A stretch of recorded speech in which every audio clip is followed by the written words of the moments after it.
Тэгээд энэ асуудал болгоны цаана нь байгаа гэдэг нөгөө шалтгааныг тийм ингээ уул суурьтайгаар бодож ингээд яг өдөр тутмын амьдралдаа санаа нь зовндог хүлээж авдаг те зүгээр нэг юм төвчөрчлээ гэж биш те.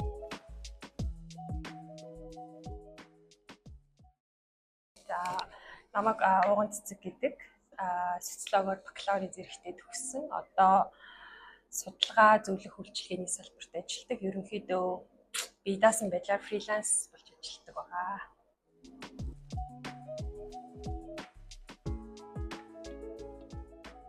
Социолог гэхээр хамгийн түрүүнд болохоор ер нь социологч танилцуулах үг нь судлаач гэж орж ирдэг байхгүй. Тэгээ хүмүүс ямар мэрэгчлээ юу гэдэг гэхээр судлаач гэдэг хэлждэг. Тэгэхээр юуны судалгаа ингэж асуудаг. Яа тэгэхээр судалгаа чинь нөгөө бусад мэрэгчлүүдэд судалгаа гэж дагнадаг одоо ийм нарийнсан салбар байгаа байхгүй. Одоо жишээ нь тархуур судлаач, урлаг судлаач, дархлаа судлаач гэдэг юм. Тэнгүүд манайх болохоор яг юуны судлаач юм гэхээр бүгдийг судалнаа л гэж хэлдэг. Яагаад тэгэхээр нийгэм хүнийг судалдаг учраас хүн л байвал тэнд одоо ямар нэгэн бүлгүүдийн хооронд харилцаа үүсэж байна үү. Тэр болгон дээр судлах хэрэгцээ байдаг учраас бүгдийг судалнаа гэж хэлчихдэг. Тэгээд ерөөдөө танилцуулах хамгийн ихний үг бол судлаач л гэдэг үг байдаг та.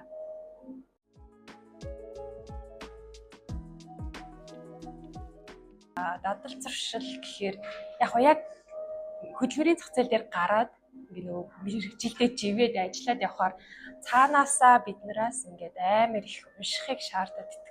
Угаасаа богино хугацаанд айгүй олон төрлийн мэдээлэл их сурвалжаас зөндөө олон мэдээлэл олж аваад уншаад тэрийгэ боловсруулад ингээд хүнд ойлгомжтой ингээд гол анализ хийж боловсруулж дүгнэж бичих шаардлага бас гараад идэг байхгүй.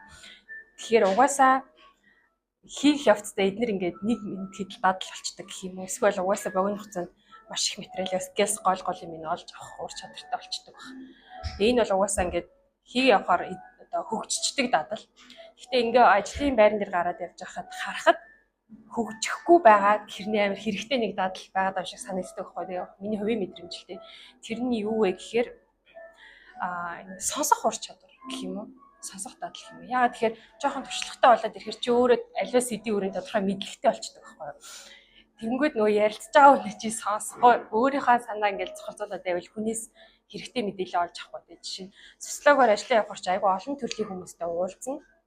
Одоо нэг өдөр чи ингээ айлаар зочлоод те хөдөө малчинтай ч юм уулзж байвал маргааш нь чи ингээл улсын хурлын гишүүн юм сайд мэдтэй уулзч мэдээлэл авах шаардлага гарна. Тэнгүүд нөгөө тухайн моментод чи тэр хүний ярьж байгаа яриаг сонсоод яг түлхүүр санааг барьж аваад хөтлөх гэх юм уу те нөгөө гол мэдээлэлээ сонсож авах чинь чухал ахгүй. Тэрнээс тэр хүний ярьж байгаа хэрэгтэй хэрэггүй бүх юм бас сонсоол ингээд суугаад байна гэдэг чинь аюу цаг үрсэн ажил болно. Тэгэхээр нэг талаасаа юм эмпати ч юм шиг тэр нэг мэдрэмжтэй хүний хийх ажил юм шиг байна. Нэг цагийн 60 минутын уулзалтнаас тэ хэр их мэдээлэл өөрт хэрэгтэй үр дүнлэлтэй аваад гарахын гэдэг чинь амар эмпати шаардаад байгаа юм шиг. Яагаад тэгэхээр чамтай ярилцж байгаа хүн чинь ингээд чамтай ярилцаа суухтаа аюу тухтай итгэл төрхөөц ч юм уу тэ ингээд нэг юм тэр нь чиний биеийн хилэмж тэр үнийг сонсож байгаа харцнаас яриаг нь ойлгоод байгаа юм шиг сонсогдох юм бол илүү дэлгэрүүлээд яриад ахтай нэг юм сейф мэдрэмж авч иш тэр хүн чинь ингээд гол мэдээлэл ярих байхгүй. Энэ бол яг айгүй олон уулзалтан дээр харагдав. Олон хүнтэй 3-аас дээш хүнтэй ч юм ингээ хамт ярилцсан орч. Хажуугийн хүмүүс нөгөө юм ингээ яг одоо ярих гэж ингэж ингээ мэдрэмж төрж идэл яриаг нь тасалчдаг ч юм уу те. Тэгэхээр яг нэг юм сонсогчоо хүнээс сонсох гэхдээ тэр нэг юм гөлөөс сонсоод тах ш те. Яриулж сонсох ур чадварыг яг хөгжүүлэх хэрэгтэй юм гэж бодсон.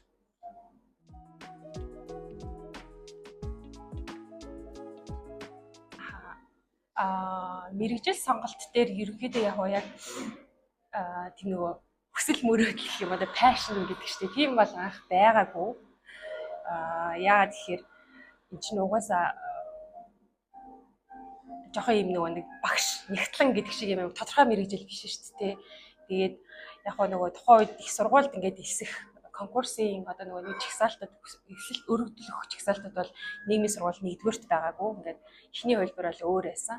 Тэгээ хоёрдугаарт нийгмийн сургууль бүртгүүлээд тэгээ хуваар тараалтан дээр очиж жагаад манайх чинь нийгмийн сургууль чинь социолог, сэтгэл судлал, философи, шашин, антрополог гэд өөр зөндөө олон нийгмийн шинжлэх ухаан байгаа шүү. Тэгээд яг нөгөө тухайд төрсэн мэдрэмж болохоор социологинд арай илүү практик байсан. Тэгээд социологийг сонгосон.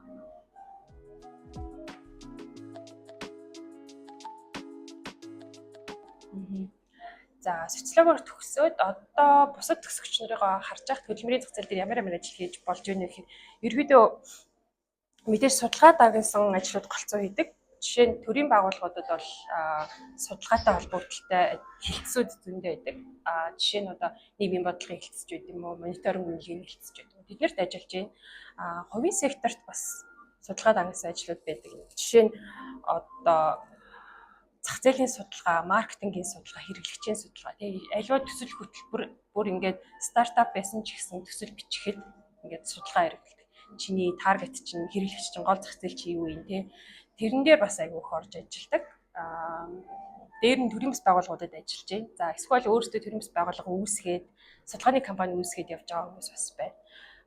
Дээр нь бас нөгөө томоохон хувийн корпорациуд хүний нөөц мөцийг хилцтэй бас социологийг төгсөн хүн авдаг болсон мөлий. Мэдээж хэлний мэдлэгтэй бол угаасаа хэлний мэдлэгтэй хүмүүс ерөнхийдөө бүгд итгэж байгаа ах гэж бодож байна. Олон улсын байгууллагуудад ажиллаж байгаа. Ер нь бол цар хүрээ ихтэй ажиллах салбарын сонголт юм.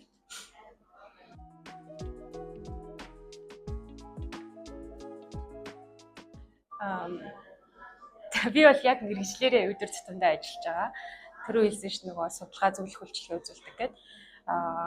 Консалтинг дотроо ерөнхийдөө судалгаа дагнасан ажлууд голцоо байдаг байхгүй юу. Тэгээд яг одоо ингээд нөгөө бидаж фриланс байдлаар ажиллаад ирэхээр нэгэн зэрэг аюу олон салбар руу орж ажиллаж байгаа. Саяхан нэг юм CV-г апдейт хийх гээд харсан чинь сүүлийн 1.5-аас 2 жилийн хооронд жишээ ажилласан салбараар ингээ ярьсан чинь гендер, хүүхэд залуучууд одоо уул уурхай, ус, уур амьсгалын өөрчлөлт, мал аж ахуй, тэгснэ LGBT олон нийт гэл амар олон үр хүрээтэй салбар байхгүй. Гэхдээ тэр болгонд чи ингээд би нөгөө суурийг үзсэн. Манайх чинь яг олон шинжлэх ухааныг үздэг штеп. Эрхцэн социолог, шашин, гэр бүл гэл эдийн засаг гэл. Тэгэхээр нөгөө бүгднэрөө нь орж ажиллах боломжтой байгаад байдаг. Тэгээд тэр салбар болгондоо цаана дахиад өөр байгууллага, өөр төслүүд байгаа. Тэгэхээр яг одоо нөгөө оюутан байхдаа ингээд хичээл дээр амар ярьдаг social interaction багш нар социал хүчин зүйлэн тэгэл амар яриад байгаа юм. Тухайн үед тэрийг ойлгохгүй байгаа юм шиг санагдаад ингээл эргэлзээтэй хийсвэрч юм шиг яриануд байгаад байдаг юмсан. Одоо яг болохоор яг ингээ олон салбар руу зэрэг ороод ажиллахаараа ингээл нөгөө суурийг ойлгоод гэх юм. Өдөр тутмдаа бүр яг ингээд яс махаараа мэрэгчлээ ойлгоод мэдрээд ажиллаад явж байгаа.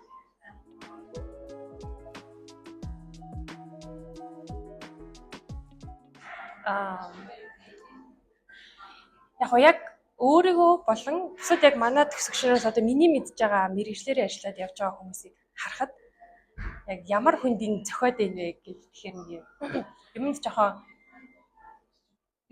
улс хуураар нь ингэж ажиглаж хардаг ч юм уу тийм. Ингээ нийгэмдээ бид нэр одоо өнөөдөр амьдарч байгаа нэг зөндөө л олон асуудлаар дүүрэн биш одоо хамгийн энгийн хэд ингээл агарын бохирдол төвчрэлтэй бид нэр өнөөдөр энд ирэх гэж хэр их одоо үн цэнэ алдж гэнж гэдэг юм. Тэгээд энэ асуудал болгоны цаана нь байгаа ингээд нөгөө шалтгааныг тийм ингээ улс суурьтайгаар бодож ингээд яг өдөр тутмын амьдралдаа санаа нь зовндог хүлээж авдаг те зүгээр нэг юм төгжирчлээ гэж биш те энд яг нэг юм шийдэл олох гэж ч юм уу эсвэл энд хэрэгжээд байгаа шийдэл дээр илдүүцэж энэ биш штэ ч гэдэг ч юм уу те нэг юм цаанаасаа юм хийх хоос нийгэм идэх биш нэг юм шийдэх гэж санаа чинь зовноод байдаг бол яалтчгүй одоо энэ бол социологийг сонирхоод үзэх юм бол яг тийм хүмүүст айгүйх нийцэх бах гэж харагдаад байгаа. Дээр нь судалгааны ур чадвар эзэмшчих юм бол ер нь цаашид менежментийн түвшинд ажиллахад ч гэсэн ингээд шийдвэр гаргалтын дээр айгүй өөр эдгийг харагдсан. Яагаад гэхээр бусад одоо нөгөө бакалавртаа бизнесийн удирдлага ч юм ингээ ерөнхий бусад мэргэжлүүд байгаа шүү дээ. Бизнесийн удирдлага, эдийн засаг бас айгүй хүмүүс төгсдөг шүү дээ. Тийм хүмүүсийг ингээ харж байхад одоо нөгөө нэг харах үнцгийн хувьд социологийг төгссөн хүмүүс ингээд арай илүү юм том зургаар хэрнээ юм детальчилж гэх юм уу одоо яг тэрийг ингээ нэг үгээр илэрхийлэх боломжгүй. Гэхдээ нөгөө нэг түрүү хэлсэнчлэн бид нэр нийгмийн бүх салбар шинжлэх ухаануудыг үзчихэж байгаа байхгүй юу? Тэр чинь бусад аль ч мэрэгжилд тэгж бүгднийг үздэг юм билий. Одоо маркетинг, бизнес удирдлагын судалгааны харахад нөгөө менежмент дагандаа ингээл гол болчих юм. Гэтэл бидний амьдарч байгаа нийгэм чинь ингээл хүнээс л бүрдсэн олон нийт төрлийн нийгмийн бүлгүүдээс бүрдсэн байна шүү дээ. Тэгэхээр нөгөө суурны ийм улс суурьтай шинжлэх ухаан байх юм бол цаашаа хаашаач гүнзгийрч болох боломжтой юм лээ. Тэгэхээр яг одоо ийм харах үнцгийн хувьд улс ортой ханддаг байс сонирхож болж байна. Дээрээ судалгааны ур чадварыг аягүй цогцоор нь эзэмшнэ. Мэдээлэл цуглуулна, анализ хийн, программын эзэмшин тайлан гээд судалгааны ур чадвар гэдэг чинь бас хүнд аягүй ямар ч албан тушаал дээр ажилласан хэрэгтэй ур чадвар байдаг. Тэгээд дээр нь одоо ирээдүйдээ заавал судлаач болохгүйг байж болно. Гэхдээ ингээд нөгөө аягүй сайн суурь бэлдэж өгдөг юм байна гэж ажиглагдаад байгаа.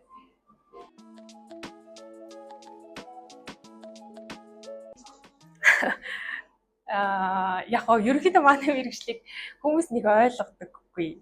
Бараг оюутан байгаа хүүхдүүд ч гэсэн яг ингээд нэг үгээр хэлэхэд ч гэсэн юу үдээ судлаад байгаа ойлгохгүй хэцүү байдаг шүү дээ. Заримдаа гэрийнхэн жишээ нь юугаар сурж байгаа гэж хэлэхээр тайлбарлах айгүй хэцүү. Тэгээ манай гэрийнхэн бол намайг жишээ социологоор сурж байгаа юу их судалгаа хийх судлаач болно гэхээр айлын хаалга төгшөл. Ялангуяа сонгуулийн үеэр нөө ингээд хуучин чинь хаалга төгшөл цаасаар судалгаа авдаг жишээ. Айл хэсэл ингээд цаасаар судалгаад мэдээлэл цуглуул явж байгаа юм шиг ойлгоод байдаг байсан. Тэр бол нэг айгүй нийтлэг өрөөсгөл. Бараг хүмүүсийн ойлгож байгаа төвшин нь тэр яагаад гэдэг. Тэгээд бусдаар бол ерөөдөө ойлгохгүй дээ. Дийлэгтэй. Өөр хамгийн анхны компанид ингээд нөгөө айгүй том ийм хурал болол нөгөө нэг яг олон хэлцүүдээс хүмүүс суглаад би бинийг танилцуулаад юм чах. Би ярьсан чи sexlogч гэж хүмүүс сонссон байгаа байхгүй. Тэгэхээр нөгөө нийтлэг биш. Тэгээд нэг үгээр тайлбарлагдаж болдоггүй мэрэгжил учраас ер нь хүмүүс угаасаа л буруу ойлголттой. Тэгээ бид нэр өөрсдөө ч гэсэн тэрийгээ бас үгүй эн чинь ийм юм аа гэд хэлж өгөх гэхээр угаасаа нэг үгээр багтдаггүй. Тэгээд жоохон яриухтай. Гэхдээ гоё ажиллах.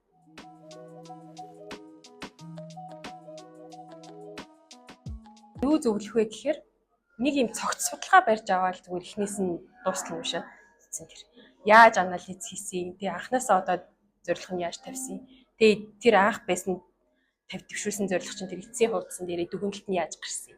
Эндээс ямар зөвлөмж гарсан ч гэдэг. Яг юм социологчтой хийсэн судалгаад барьж аваад нэг судалгааны ард гарцсан баг хамаагүй ойлгомжтой болох. Юу туулах юм, юу бичих юм, ийм тейблийг, ийм хүснэгт гарч ирснийг юу гэж тайлбарласан ч гэдэг юм тэр болох. Тэндээс олж мэдэх боломжтой. Яг хуу бүр илүү жоохон нөгөө гүнзгийрч мэдээлэл авъя гэх юм бол хамгийн ихний санал болох юм болохоор нөгөө Эмил Дуркхайм гэдэг социологч байдаг. Тэрний амиа орлолт гэдэг судалгааны ном байгаа байхгүй. Suicide гэдэг. Яг бас айгүй том ном. Гэхдээ одоо нөгөө контент энэ технологи хөгжөөд нөгөө подкастууд дээр товчоор нь айгүйх ярьж танилцуулдаг болсон шүү дээ. Тийм нөгөө brief introduction-д айгүйх байдаг болсон юм лээ. Тэрийг сонирхоод үзэх юм бол яг тэр чи бараг 19-р зууны үеийн сэтгэгч болов. Тэгээ тэр үед Францын сэтгэгчийн судалсан юм. Одоо манайд яг байгаа асуудал байхгүй. Яа тэгэхээр амиа орлолт чинь манай амар том асуудал. Энэ хүүсийн хувьд одоо эрэгтэй хүмүүс амар их байна тий. Тэгээ сүүлийн үед залуужаад байна. Тэгээ бусад улс орнуудтай харьцуулбал манайх амар өндөр нөгөө хуваарь. Тэнгүүд тэр нөгөө нэг Туркам чинь яг социологийн судалгааны үүднээс амиа орлолтын шалтгаан энэ байна гэдэг нэг үндсэн 4 жилөө 5 шалтгаан татлаад гаргацсан байгаа. Яг нэг тийм цогц юмныг харах юм бол нэг асуудлыг ер нь ингэж тайлбарлаж болох юм байна тий. Ингэж шийдэл гаргаж болох юм байна. Шийдвэр гаргахаас өмнө ингэж судалгаа хийгээд үр дүнгээ ингэж тавьж иж харах хэрэгтэй байж гэдэг юм уу. Тийм мэдрэмж төрнө. Тэгэхээр цогц судалгааны л бүтээл уншсан дээр гэж би бол хэлж байна.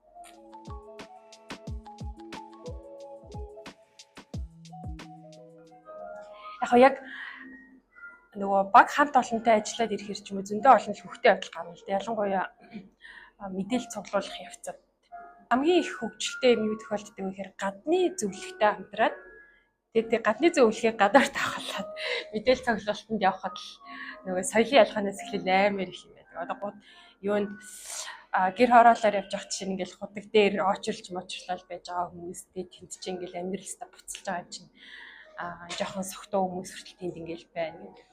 Тэр болгоныг зөвхөн тайлбарлаж ойлгох гэж тест үгүй бардаг гэх юм уу.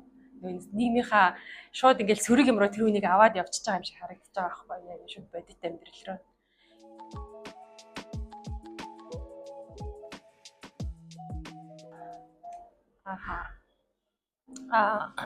Би ч одоо яг төгснөөс хойш ерөнхийдөө дандаа л байгууллагад ажиллаж исэн байгууллагууд маань ч гэсэн одоо өөрөө хуваараа ч гэсэн яг л мэргэжлэр ер нь хийгээ яваад байгаа байхгүй.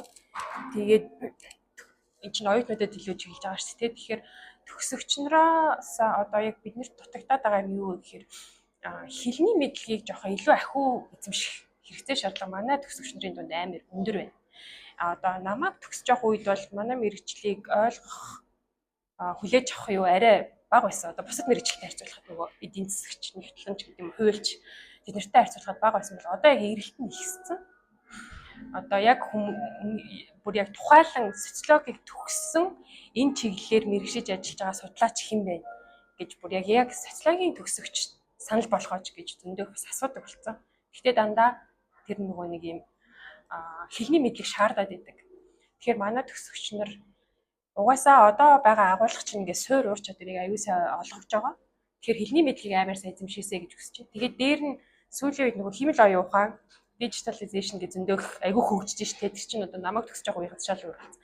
Тэгэхээр бид нар бол яг судалгааны програмаар эзэмшээ төгсдөг гэсэн байна. Одоо тэгэхээр яг тэр нөгөө кодинг юм уу, дата сайенсийн ур чадваруудыг бас аюул сайн эзэмшиж төгсөх хэрэгтэй. Химэл оюун ухааныг тий. Одоо ингээд магадгүй бидний ажлыг хөнгөвчлөх зөндөө олон хэмжээ оюухан бүтээгдчихлээ штэ. Их материалыг богино хугацаанд ингээд базаад summarize хийдэг түүл бүрдчихлээ тий. Тэнгүүт тэднэрт боолчлогдохгүй тулд тий тэдний ингээд цаана нь байгаа илүү их одоо үр дүнтэй ашигладаг болохын тулд гэх юм уу. Програмуудыг илүү data science-уудыг илүү судлах хэрэгтэй байна. Тэгээд ганц SPSS стат ч юм уу тий тэрнээс давсан програмыг бас ашиглаж ур чадвар бас айгүй хэрэгтэй байна. Нэг зах зээл дээр байгаа одоо эрэлтээ харах хэлний мэдлэг ингээд 3 юм байна да. Хэл химэл оюун ухаан, тэгээ програмууд гэж хэлмээр байна да.